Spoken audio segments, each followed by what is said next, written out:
இப்ப பெருமாள் இதை என் ஊர்னு சொல்லிட்டா, அப்ப கீழே சொன்ன ஸ்லோகம் எல்லாம் பிரயோஜனம் இல்லையே. நான் தான் எனக்கு ஒரு ரூபம் வேணும், எனக்குன்னு ஒரு பெயர் வேணும்னு தேவையில்லையே. யாருக்காக இருக்கேன்? பக்தர்களுக்காகத்தானே இருக்கேன். இப்ப எனக்குன்னு வச்சுக்கிறதுக்கு என்ன இருக்கு?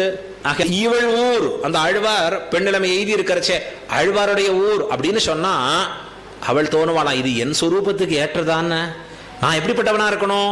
எப்பவும் உனக்கு பரதந்திரப்பட்டதா இருக்கணும்.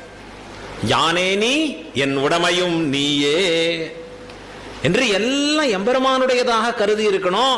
அதை போய் என்னோடது என்னோடதுன்னு சொல்லிட்டு இருந்தா எப்பவும் அதை விடாத சொல்லிட்டு இருக்கோம். என் வீடு, என்னுடைய பைக்கு, என்னுடைய காரு, எத்தனை சொல்லிட்டே இருக்கும். ஆனா இதுதான் இல்லைங்கிறார் ஆழ்வார். அப்ப ஆழ்வாரின் நிலையை பார்க்கறச்சே இது ஏற்புடையதா இருக்குமா? ஆழ்வாரை பார்த்து ஒன்னூர்னு சொன்னா கிடையாதுன்னு. இப்ப பெருமாள் பார்த்தார், 2 பேருக்குமான ஊர் திருவரங்கம் நம்மூர்.